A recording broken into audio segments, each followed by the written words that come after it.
آج انشاءاللہ lecture number 78 سیرت النبی صلی اللہ علیہ وآلہ وسلم کا ہم بیان کریں گے، اور اس میں آج ہمارا موضوع ہے کہ فرضیت زکوٰۃ۔ نحمدہ و نصلی علی رسول الکریم، اما بعد، اللہم صلی علی محمد وعلی آلہ وصحابہ اجمعین۔ زکوٰۃ جو ہے یہ کب فرض ہوئی، اس کے بارے میں اختلاف ہے۔ بعض لوگ کہتے ہیں کہ مکہ میں فرض ہوئی، اور زیادہ تر لوگ کہتے ہیں کہ زکوٰۃ جو ہے وہ 2 ہجری سن 2 ہجری میں، یعنی کہ ہجرت کیے 2 سال ہو چکے تھے، تو شوال کے مہینے میں یہ جو ہے نا فرض کی گئی۔ اختلاف کیوں ہوا؟ اصل میں جو مکی صورتیں ہیں نا، اس میں بھی زکوٰۃ کے الفاظ آئے ہیں، اس لیے اختلاف ہو گیا۔ مثلا سورہ مزمل یہ بالاتفاق مکی صورت ہے، اور اللہ تعالیٰ نے اس میں کیا فرمایا؟ وَأَقِیمُوا الصَّلَاةَ وَآتُوا الزَّکَاةَ وَأَقْرِضُوا اللَّهَ قَرْضًا حَسَنًا، نماز قائم کرو اور زکوٰۃ دو اور اللہ تعالیٰ کو قرض دو۔ اور یہاں پر یہ بات سمجھ لیں، قرض سے یہ نہیں مراد کہ توبہ نعوذ باللہ اللہ تعالیٰ غریب ہے تو اللہ کو قرض دو۔ مطلب یہ ہے کہ کسی غریب مسکین کی مدد کرنا، یہ گویا اللہ کو قرض دینا ہے۔ اور جس طرح قرض کی واپسی یقینی ہوتی ہے، تو اللہ تعالیٰ بھی سمجھتے ہیں کہ بھی یہ مجھ پر قرض ہے اور یہ میں نے واپس کرنا ہے۔ اور اللہ تعالیٰ کی ذات پاک نے اسی کو اس انداز میں بھی فرمایا کہ وَوَيْلٌ لِّلْمُشْرِكِينَ الَّذِينَ لَا يُؤْتُونَ الزَّكَاةَ وَهُمْ بِالْآخِرَةِ هُمْ كَافِرُونَ۔ حامیم سجدہ ہے۔ اور مشرکین کے لیے ہلاکت ہے جو زکوٰۃ نہیں دیتے اور وہ آخرت کے بھی جو ہے وہ منکر ہیں۔ اچھا، ضمناً ہم بات بیان کرتے، بعض لوگ سمجھتے ہیں کہ کفار جو ہے نا وہ صرف ایمان لانے کے مکلف ہوں گے تو بعض چیزیں بعد میں ان پر فرض ہوں گی، یہ ایک علمی مسئلہ ہے۔ لیکن ادھر اللہ تعالیٰ نے فرمایا کہ مشرکین کے لیے ہلاکت ہے کہ وہ زکوٰۃ نہیں دیتے، تو مطلب یہ تھا کہ ایمان بھی لاؤ اور زکوٰۃ بھی دو۔ پھر نا یہ رکن میں سے ہے۔ رسول اللہ صلی اللہ علیہ وآلہ وسلم نے اسلام کے جو ارکان بتائے ہیں نا 5، تو ان ارکان میں سے ایک رکن جو ہے وہ زکوٰۃ بھی ہے۔ تو بہرحال مکہ میں جو ہے نا یہ آیات آ رہی ہیں جس سے پتہ چلتا ہے کہ زکوٰۃ تو مکہ میں بھی تھی، بلکہ جو حضرت جو ہے نا جعفر بن طیار رضی اللہ تعالی عنہ نے نجاشی کے دربار میں جو تقریر کی تھی جعفر بن ابی طالب نے، تو انہوں نے یہ کہا تھا کہ نبی علیہ الصلوۃ والسلام وَأَمَرَنَا بِالصَّلَاةِ وَالزَّکَاةِ وَالصِّيَامِ، کہ نبی علیہ الصلوۃ والسلام ہمیں نماز کا، زکوٰۃ کا، روزوں کا حکم دیتے ہیں۔ تو حالانکہ وہ ابھی یہ ہجرت سے پہلے ہے، تو اس لیے یہ جو ہے نا مکہ میں زکوٰۃ کی بات آ رہی ہے۔ اور اسی طرح یہ جو ہے نا سورہ برات یعنی کہ سورہ توبہ، اس میں ایک آیت ہے کنز، یعنی کہ جو خزانے اکٹھے کرتے ہیں تو قیامت والے دن ان کی پیٹھوں کو، پیشانیوں کو داغا جائے گا، پہلوؤں کو، کہ یہ ہے تمہارا مال۔ تو کہتے ہیں کہ وہ کنز ہے جس سے زکوٰۃ نہ دی جائے، جب زکوٰۃ دے دی جائے تو وہ جو ہے نا مال پاک اور صاف ہو جاتا ہے۔ اور صدقہ فطر کے بارے میں بھی یہ روایت ہے، یہ مسند احمد میں، کہ فطرانے کا حکم زکوٰۃ سے پہلے فرض ہوا تھا، یعنی کہ فطرانہ دو عید کے موقع پر۔ تو اب تطبیق کس طرح دیں کہ بھی زیادہ تر لوگ تو کہہ رہے ہیں کہ 2 ہجری میں فرض ہوئی، بعض کہہ رہے مکہ میں، تو تطبیق اس طرح ہے کہ امام ابن تیمیہ رحمۃ اللہ علیہ نے فرمایا کہ مکہ میں بھی زکوٰۃ کا حکم دیا گیا تھا، لیکن نصاب مقرر نہیں ہوا تھا، تفصیلات نہیں آئی تھی، چھوڑ دیا تھا کہ جیسے بھی ہو تم زکوٰۃ دو۔ لیکن جس طرح مکہ میں نماز فرض ہوئی، لیکن اس کی پوری تفصیلات کہ مسجد نبوی بنی، پھر نماز میں جو تبدیلیاں آئیں، روزوں میں جو تبدیلیاں آئیں، اسی طرح پورا زکوٰۃ کا نصاب آ گیا کہ دینی کس کو ہے اور کتنی دینی ہے، 2.5%۔ یہ مدینہ میں آ کر اس کی تفصیل جو ہے نا وہ بیان کی گئی ہے، تو یہی ٹھیک بات معلوم ہوتی ہے کہ زکوٰۃ 2 ہجری ماہ شوال میں جو ہے نا فرض ہوئی ہے زکوٰۃ، اور میں نے بتایا کہ یہ رکن ہے۔ اب باقی زکوٰۃ کا معنی کیا ہے؟ زکوٰۃ کے نا 2 معنی ہیں۔ ایک مطلب یہ ہے کہ پاک ہونا، تو اس سے مال جو ہے نا پاک ہو جاتا ہے زکوٰۃ دینے سے، اور دوسرا ہے کہ بڑھنا، نشو نما پانا، تو زکوٰۃ دینے سے بندے کے مال میں برکت ہوتی ہے، ظاہری طور پر کم ہوتا ہے، حقیقت میں وہ بڑھتا ہے۔ اور یہ ہے نا جو ٹیکسوں کا حال ہے نا، اللہ معاف کرے، اس سے تو 1000 بلکہ کروڑ درجہ بہتر ہے زکوٰۃ کا نظام، کہ ایک بندے کے پاس سال بھر 100 روپیہ رہا، اور رہے گا اسی وقت نا جب ضرورت نہ ہو، تو مطلب یہ ہے کہ اس کی ضرورت نہیں تھی، پھر اس کو کہا کہ جو تمہیں دیا اس میں سے 2.5% جو ہے نا تم اس کو نکال لو۔ اللہ تعالیٰ کی ذات پاک نے پھر اس کی بڑی ترغیب دی ہے کہ سود عام تھا، تو اللہ تعالیٰ نے اس کی نفی کی، فرمایا یمحق اللہ الربا ویربی الصدقات، اللہ سود کو مٹاتا ہے اور صدقات کو بڑھاتا ہے۔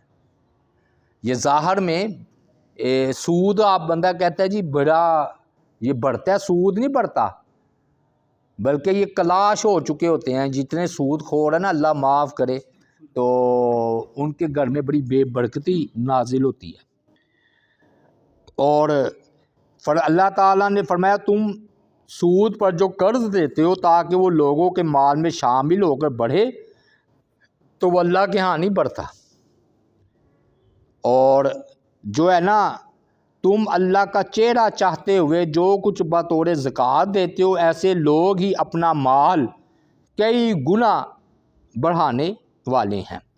اچھا دیکھیے ادھر یہ ہے نقطہ یاد کہ تریدون وجہہ، وجہ اللہ، کہ چاہتے ہیں اس کے چہرہ، تو بعض اس کا ترجمہ کرتے ہیں رضا، اللہ کو راضی کرنے کے لیے دیتے ہیں، نہیں، جب اللہ تعالیٰ کے لیے چہرے کے الفاظ آئے ہیں تو اس کے مکھڑے کے لیے دیتے ہیں، جو نا وہ غالباً ابو بکر غزنوی تھے یا داؤد غزنوی رحمۃ اللہ علیہ، تو وہ پھر یہ ترجمہ کیا کرتے تھے کہ وہ اس کے مکھڑے کے لیے دیتے ہیں، اللہ کے مکھڑے کے لیے دیتے ہیں۔ وہ ہمارے یہاں بھی کہتے ہیں منہ دکھائی، تو بندہ اللہ تعالیٰ کے لیے نہیں دے سکتا۔ اچھا، اور پھر یہ بڑھتا کیسے ہے؟ حدیث میں آتا ہے کہ جو شخص حلال کمائی سے 1 کھجور اللہ کی راہ میں دے، 1 کھجور، تو اللہ تعالیٰ کو اسے قبول فرما لے پاک مال میں سے، تو اللہ تعالیٰ جو ہے نا اپنے اسے دائیں ہاتھ میں لے لیتا ہے، اور اللہ کے دونوں ہاتھ دائیں ہیں جیسے اس کی شان کے لائق ہے، پھر اس طرح اس کھجور کی پرورش کرتا ہے۔ فرمایا جس طرح تم کوئی شخص اپنے گھوڑے کے بچے کی پرورش کرتا ہے، یعنی کہ وہ ایک ہے کھجور لیکن وہ اللہ تعالیٰ کے ہاتھ میں بڑھ رہی ہے، یہاں تک کہ وہ صدقہ کیا ہوا مال پہاڑ کی مانند ہو جاتا ہے، مثل جبل ہو جاتا ہے۔ دی کھجور، 1 کھجور دی تھی اللہ تعالیٰ کی راہ میں، یعنی کہ حقیر سی، تو وہ پہاڑ بن گئی۔ اور پھر حدیث میں آتا ہے کہ صدقہ گناہ کو اس طرح مٹا دیتا ہے جس طرح پانی آگ کو جو ہے نا بجھا دیتی ہے۔ تو اللہ تعالیٰ نے بھی نبی علیہ السلام کو فرمایا خذ من اموالہم صدقہ تطہرہم وتزکیہم بہا، کہ اے نبی ان کے مالوں میں سے صدقہ لیجئے تاکہ آپ اس کے ذریعے انہیں پاک کرے اور ان کا نفس کا تزکیہ جو ہے وہ کرے۔ اور جو بندہ دیتا ہے اللہ تعالیٰ کی راہ میں تو وہ گویا دعویٰ کرتا ہے کہ میں پیسے کا بندہ نہیں ہوں، اور حدیث میں بد دعا کی گئی ہے کہ دینار، درہم اور کپڑے اور چادر کا بندہ تباہ و برباد ہو جائے کہ اسے اپنے مال اور اپنے جو ہے نا اس کے علاوہ کوئی بات سوچتی نہیں ہے۔ تو اس لیے فرمایا کہ وہ جو ہے نا اس کے لیے تباہی ہے، بربادی ہے، کہ جب اسے پیسہ مال ملے تو خوش ہوتا ہے، اور اگر وہ پیسہ نہ ملے تو ناراض ہو جاتا ہے، یعنی کہ اپنا کپڑا دیکھتا رہتا ہے، اپنا بینک بیلنس دیکھتا رہتا ہے۔ اور وَمَن یُؤْقَ شُحَّ نَفْسِهِ فَأُولَٰئِکَ هُمُ الْمُفْلِحُونَ، اور جو کہ اپنے نفس کے لالچ سے بچا لیا گیا تو وہی لوگ فلاح پانے والے۔ تو یہ جب تک بندہ اپنے دل سے لالچ نہیں نکالتا اس وقت تک یہ اللہ تعالیٰ کی راہ میں بندہ نہیں دے سکتا مال۔ پھر جو ہے نا یہ فوائد اس میں اتنے ہیں تو ہم اس کو نا مختصر کرتے ہوئے 10 پوائنٹ میں نہ بلکہ چلے کہنے 12 باتوں میں اس کو سمیٹتے ہیں تاکہ اس کے فوائد سن کر ترغیب پیدا ہو۔ تو اصل مسئلہ ہم نے یہ بتانا تھا آج کہ زکوٰۃ جو ہے وہ مکہ میں مجمل طور پر فرض ہوئی تھی، اور اس کی تفصیل جو ہے نا کہ کتنی دینی ہے، کس کو دینی ہے، 8 مصارف جو سورہ توبہ میں آئے ہیں وہ ادھر اس کو جو ہے نا مقرر کیا گیا۔ پہلی بات کہ اسلام بندے کا کامل ہوتا ہے زکوٰۃ دینے سے۔ کیوں؟ بھئی ایک بندہ کلمہ پڑھ رہا ہے، یہ بھی رکن ہے، دوسرا روزہ رکھ رہا ہے، یہ بھی رکن ہے، تیسرا نماز پڑھ رہا ہے، یہ بھی رکن ہے، چوتھا پیسہ آیا ہے تو وہ زکوٰۃ دے رہا ہے ہر سال، اور شاید حج بھی کرے، تو اس سے جتنا کوئی اسلام پر عمل کرے گا تو اس کا دین مکمل ہوگا نا۔ تو زکوٰۃ دینے والے کا دین اس سے زیادہ مکمل ہے جو زکوٰۃ نہیں دیتا، رکن ہے، ستون ہے۔ دوسری بات یہ ہے کہ یہ بندہ جب اللہ تعالیٰ کی راہ میں خرچ کرتا ہے نا تو وہ اللہ تعالیٰ کی بارگاہ میں سچا کہلاتا ہے۔ کیا مطلب؟ کہ انسان دعویٰ کرتا ہے کہ اشد حب للہ، کہ میں اللہ تعالیٰ سے سب سے زیادہ شدید محبت رکھتا ہوں۔ تو جب وہ اپنا مال، اس مال سے بھی محبت ہے نا انسان کو، مال کو مال پتہ ہے کیوں کہتے ہیں؟ اس لیے کہ دل اس کی طرف مائل ہوتے ہیں، مال کی طرف، اس لیے تو اس کو مال کہتے ہیں۔ اور آج آپ دیکھ رہے ہیں معیشت کا دور ہے، ہر کوئی پیٹ کے پیچھے بھاگا پھر رہا ہے۔ تو جب وہ اللہ تعالیٰ کی راہ میں دیتا ہے تو وہ اپنے دعوے کو سچا کر دکھاتا ہے کہ مال کی محبت میرے دل میں نہیں، اللہ کی محبت میرے دل میں ہے۔ اور یہی وجہ اس کو صدقہ کہتے ہیں۔ صدقے کو صدقہ کیوں کہتے ہیں؟ اس نے سچ کر دکھایا۔ تیسرا، اخلاق بہتر ہوتے ہیں انسان کے زکوٰۃ اور اللہ کی راہ میں دینے سے۔ کنجوسی، بخیلی بہت بڑا عیب ہے اللہ تعالیٰ کے ہاں۔ تو جب وہ اللہ تعالیٰ کی راہ میں دیتا ہے تو وہ کنجوسی والی صفت سے نکل کر سخیوں میں شامل ہو جاتا ہے، اور سخاوت اللہ تعالیٰ کو پیاری ہے، تو اس لیے اس کا اخلاق جو ہے نا وہ بڑا پیارا اور اچھا ہو جاتا ہے۔ بلکہ ایک اور آپ کو بتاؤں، اس کو شرح صدر ہوتی ہے۔ مثلا ایک عام بندے کا نقصان ہو نا جو پیسہ رکھ رہا ہے تو اس کا مال چلا جائے تو وہ بعض کا تو اللہ معاف کرے ہارٹ اٹیک اسے ہو جاتا ہے۔ کیوں؟ مال چلا گیا، ہاں جی، گھبراہٹ میں چلتا پھرتا ہے۔ ایک بندے کو جب خوشی میں عادت ہے اللہ کی راہ میں دینے کی، یعنی کہ اپنے ہاتھ سے پیسہ جا رہا ہے، کہتا ہے میں نے اپنی خوشی سے اتنا پیسہ دے دیا، اگر یہ چوری، اللہ نہ کرے چوری ہو گیا، نقصان ہو گیا تو کوئی بات نہیں، یعنی کہ وہ پھر پیسے کی محبت اس کے دل سے نکل جاتی ہے، اسے ہارٹ اٹیک نہیں ہوتا، اسے کاروبار کے کم اور زیادہ ہونے سے اتنا مسئلہ نہیں ہوتا۔ کیوں؟ اتنے اس سے زیادہ پیسے تو وہ سیکھ چکا ہے اللہ تعالیٰ کی راہ میں دینے میں۔ چوتھی بات، اچھا یہ صرف پیسہ خرچ کرنا نہیں ہے، زکوٰۃ میں تو ہے نا پیسہ، اللہ نے آپ کو جو دیا اس میں اللہ تعالیٰ کی راہ میں خرچ کریں۔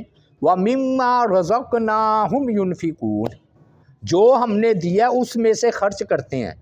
اگر اللہ نے اولاد دی ہے تو ایک بچے کو حافظ عالم بنا دیتے ہیں، یہ ہے خرچ کرنا۔ اور اگر اللہ تعالیٰ نے پیسہ دیا ہے تو اس میں سے خرچ کرتے ہیں، یعنی کہ ردی مال بھی دیا ہے، اعلیٰ مال بھی دیا ہے۔ تو اعلیٰ مال لن تنالوا البر حتی تنفقوا مما تحبون کے تحت اعلیٰ مال وہ اللہ تعالیٰ کی راہ میں خرچ کرتے ہیں۔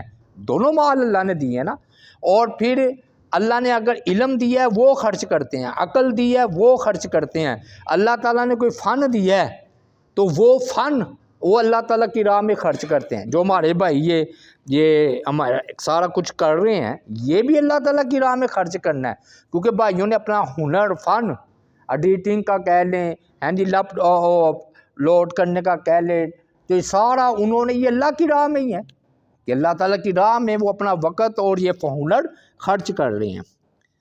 پانچویں بات، یہ حدیث میں آتا ہے جو اپنے لیے پسند کرو اپنے بھائی کے لیے بھی وہی پسند کرو۔ یہ اخلاق کا بنیادی اصول ہے، ماں ہے، ساری اخلاق کی ماں ہے کہ جو اپنے لیے پسند کرو اپنے بھائی کے لیے بھی وہی پسند کرو۔ جب بندہ مارا ہو نا اور تکلیف میں ہو تو وہ چاہتا ہے میری کوئی مدد کرے، لوگ میں بیمار ہو جائے، اللہ نہ کرے حادثہ پیش آ جائے، تو ہر بندہ چاہتا ہے کہ میرے بھائی، میرا خاندان، میری برادری اٹھے میرے ساتھ تعاون کرے۔ تو جب وہ اٹھ کر تعاون کرتا ہے تو اپنے لیے یہ پسند کر رہا تھا نا، تو کسی غریب کے گھر جا کر، کسی بیمار کے گھر جا کر وہ اس کی خدمت کر رہا ہے، تو جو اپنے لیے پسند کرتا تھا وہی اپنے بھائی کے لیے پسند کر رہا ہے۔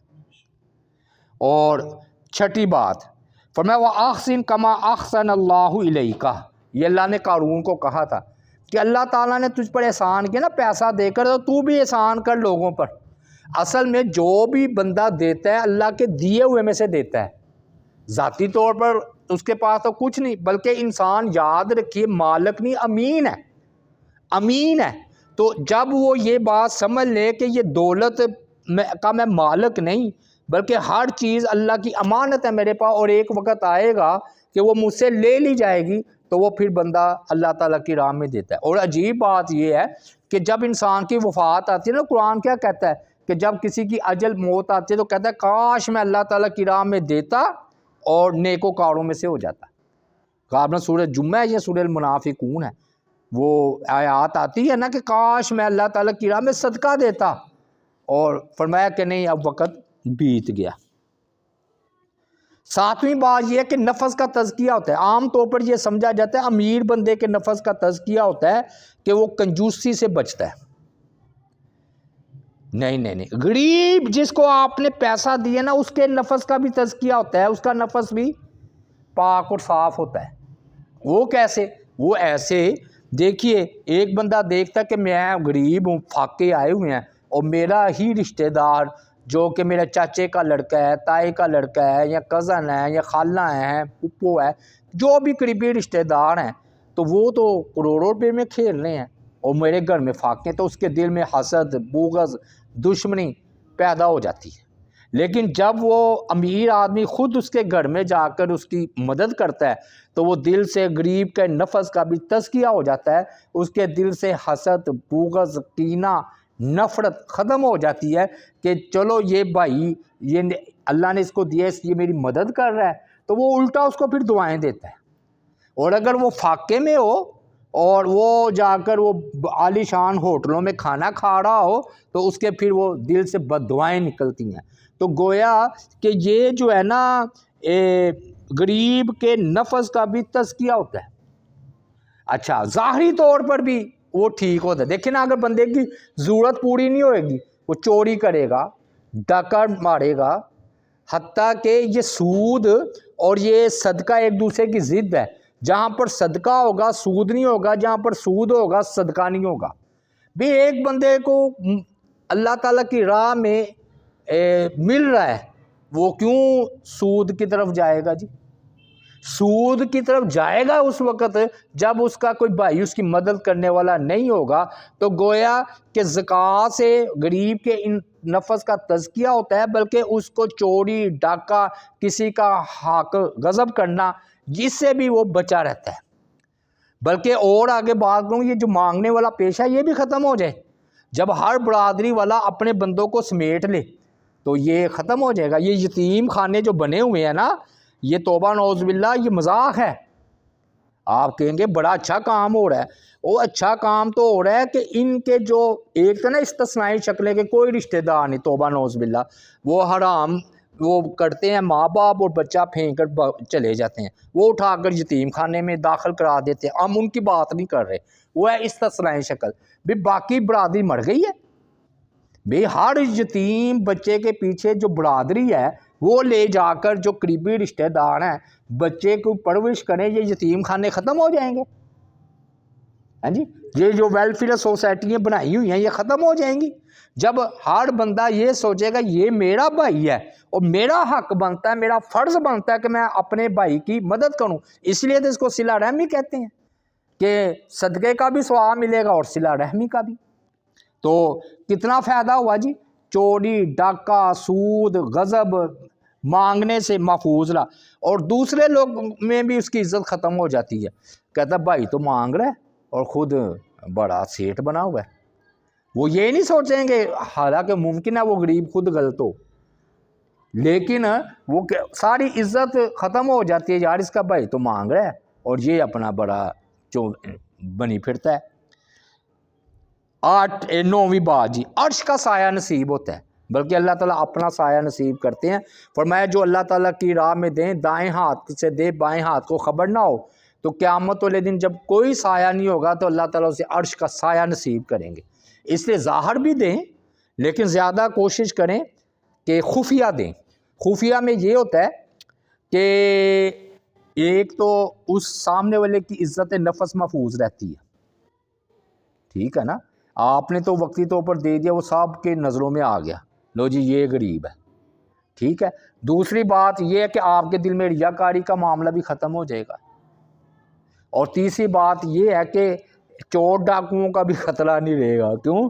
یار اتنا امیر ہے، کروڑوں روپے لوگوں کو دے دیتا ہے، لاکھوں روپے، چلو نہیں، بلکہ خفیہ دیں گے تو چور ڈاکوؤں سے بھی بندہ محفوظ رہتا ہے۔ لیکن ظاہراً دینے میں بھی اللہ نے کیا کہا ہے کہ دوسروں کو ترغیب ہوگی، پھر وہ دے گا۔ بعض اوقات ظاہراً دینا ٹھیک رہتا ہے اور بعض اوقات خفیہ۔ اور بعض لوگ یہ بڑا سوال کرتے ہیں جی زکوٰۃ بتا کر دینی چاہیے یا ویسے دے دینی چاہیے؟ کہیں نہیں آیا بتا کر دینی چاہیے۔ ہاں اگر اب کوئی منہ سے کہہ رہا ہے کہ مجھے دو تو دے دو اسے، منہ سے جو کہہ رہا ہے زکوٰۃ کہہ کر دے دو۔ لیکن اگر وہ اس کو اگر پتہ ہے کہ اس کا دل دکھے گا تو آپ تحفہ کہہ کر دے سکتے ہیں، کیونکہ نیکی کے کام میں جھوٹ بولنے کی ذرا گنجائش ہے کہ اس کا دل دکھے گا، آپ تحفہ کہہ کر اس کو دے دیں۔ بہرحال یہ کہیں نہیں لکھا کہ زکوٰۃ کے لیے لازمی شرط ہے کہ آپ سامنے والے کو بتائیں۔ پھر ہمارے ہاں جو زکوٰۃ کے حوالے سے یہ سمجھا گیا جی یہ رجب کا مہینہ ہے، یہ غالباً آگے آ رہا ہے، میں بتاؤں گا آپ کو، وہ رجب کا مہینہ نا یا رمضان المبارک کا مہینہ زکوٰۃ کا سمجھ لیا گیا۔ یہ اصولاً بات غلط ہے، کیونکہ جب بندے کے پاس پیسہ آتا ہے نا نصاب کے مطابق 52.5 تولے چاندی یا 7.5 تولے چاندی، یہ تو اپنے اپنا پرائیویٹ معاملہ ہے۔ بھی آپ مثلاً سلمان اکرم کے پاس پیسہ آیا 7.5 تولے، فرض کیا ربیع الاول کے مہینے، تو ان کا سال ربیع الاول کے مہینے میں پورا ہوگا۔ دانش بھائی کے پاس آیا جمادی الاول کو، تو ان کا اگلے جمادی الاول کو پورا ہوگا۔ ذیشان بھائی کے آیا جی وہ رجب کے مہینے، تو ٹھیک ہے رجب کے مہینے پورا ہوگا سال۔ تو ہم نے کیا سمجھ لیا کہ بھی رمضان المبارک میں زکوٰۃ دینی ہے۔ یاد رکھیے رمضان المبارک زکوٰۃ کا مہینہ نہیں ہے، بلکہ کسی کا بھی سال میں کوئی مہینہ نہیں ہے اسلامی۔ کیوں؟ یہ پرائیویٹ معاملہ ہے، پرائیویٹ ہی معاملہ ہے نا۔ آپ کے پاس جب دولت آئے گی اور آپ کے پاس سال تک رہے، یعنی اور ہاں کس کے مطابق نصاب کرنا ہے؟ یہ 52.5 تولے چاندی کے مطابق، وہ اس میں غریبوں کا فائدہ ہے۔ ہاں بال و بحث کرتے ہیں نہیں جی سونا چاندی دونوں تھے، تو ہم تو پھر سونا کا حساب لگائیں گے، تو اب وہ اس کی مرضی، اختلاف ہے نا۔ لیکن غریبوں کا فائدہ 52.5 تولے چاندی کا نصاب وہ تقریباً 2-3 لاکھ آج کے دور میں بھی بن جائے گا، 1 لاکھ 2 لاکھ، ورنہ وہ لگائیں 3 لاکھ کا ہے تو 3 7 یا 21 وہ تو 20 لاکھ ہو تو پھر بندہ کا نصاب پہنچے گا، اس سے پہلے تو وہ زکوٰۃ اس پر ہے نہیں۔ تو اب یہ کہنا جی وہ رمضان المبارک کا مہینہ زکوٰۃ کا یا رجب کا، غلط بات ہے۔ ہاں ایک بات یہ پھر علماء منع بھی نہیں کرتے اور کہتے ہیں ٹھیک ہے، اس کی وجہ یہ ہے کہ قبل سال ابھی پورا نہیں نہ ہوا تو آپ قبل از وقت بھی زکوٰۃ دے سکتے ہیں، یعنی کہ آپ کا مہینہ بنا تھا ربیع الاول کا، ٹھیک ہے، آپ کا بھی سال نہیں ہوا، بھی 2-4 مہینے رہتے ہیں، رمضان المبارک آ گیا، آپ نے کہا چلو بعض لوگوں کا ثواب زیادہ ہوگا یا لوگوں کو عید منانی ہے زیادہ ضرورت ہے تو وہ پھر نہ قبل از وقت رمضان المبارک کو زکوٰۃ دے دیتے، پھر ہر سال وہ رمضان المبارک کو دیتے ہیں، حالانکہ ان کا سال آگے پورا ہو رہا ہے، تو یہ قبل از وقت کی وجہ سے انہوں نے متعین کر لیا، تو یہ ٹھیک بات آگئی، اصولاً نہیں ٹھیک، اصولاً نہیں ٹھیک، لیکن ویسے ٹھیک ہے۔ میں یہ بریک بات بتا رہا ہوں زکوٰۃ کے والے، سمجھ آ گئی نا؟ کوئی رمضان المبارک کا رجب کا مہینہ زکوٰۃ کا مہینہ نہیں ہے۔ اچھا، رسول اللہ صلی اللہ علیہ وآلہ وسلم نے فرمایا صدقہ دینے سے مال کم نہیں ہوتا، یا آپ نے قسم کھا کر فرمایا، تو جب قسم کھا کے فرمایا تو آپ سے سچا کون ہے؟ واقعی کہیں نہ کہیں سے نا بندے کو، ایک ہوتی ہے کثرت، ایک ہوتی ہے برکت، ہم کثرت کے پیچھے بھاگتے ہیں، برکت کے پیچھے نہیں۔ تو یاد رکھیے زکوٰۃ یا اللہ تعالیٰ کی راہ میں دینے سے برکت ہوتی ہے، اور میں نے آپ کو کیا تعلیم دی ہوئی ہے جی، ہر روز دیں، چاہے 10 روپے دیں، 20 روپے دیں، آرڈر ڈالیں تاکہ وہ فرشتہ جو آتا ہے نا آسمان دنیا پر، یا اللہ جس نے آج تیری راہ میں دیا اس کو اور دے، پھر نہ بری موت سے بھی محفوظ رہتا ہے، مختلف بیماریوں سے بھی محفوظ رہتا ہے، اور فرمایا نہیں کہ اللہ تعالیٰ صلہ رحمی کرنے سے عمر میں برکت ڈال دیتے ہیں، تو اللہ کا غضب بھی ٹھنڈا ہوتا ہے، اور یہ اخلاقی نہیں فرض ہے، یعنی کہ زکوٰۃ اخلاقی نہیں ہے، اللہ نے اخلاق پر نہیں چھوڑا۔ حضرت ابوبکر صدیق نے تو زکوٰۃ والوں کے خلاف جنگ کی تھی جنہوں نے انکار کیا تھا، فرض کیا ہے، فرض کہ جب تمہارے پاس اتنی رقم ہے تو چاہے لاکھوں میں زکوٰۃ نکلتی ہو، کروڑوں میں نکلتی ہو، دینی ہوگی، ٹھیک ہے۔ ہاں اس کا خیال رکھ لیں کہ غیر مستحق کے پاس زکوٰۃ نہ جائے، ہم اس کی طرف نہیں جاتے، کیونکہ میں تھوڑا سا زکوٰۃ کے معاملے میں میرے پاس کچھ ایسے بھی وہ مسائل ہیں کہ میں سمجھتا ہوں کہ یہ زکوٰۃ کے مسئلے میں بھی بے اعتدالیاں عوام میں پائی جاتی ہیں، حتیٰ کہ علماء میں بھی پائی جاتی ہیں، علماء میں بھی زکوٰۃ کی بے اعتدالیاں پائی جاتی ہیں اور عوام میں بھی، لیکن چونکہ وہ گہرا مضمون ہے، کبھی موقع ملا تو بیان کریں گے۔ تو اللہ تعالیٰ سے دعا ہے اللہ تعالیٰ ہمیں اس قابل کرے کہ ہم بھی زکوٰۃ دیا کریں، وما علینا الا البلاغ المبین۔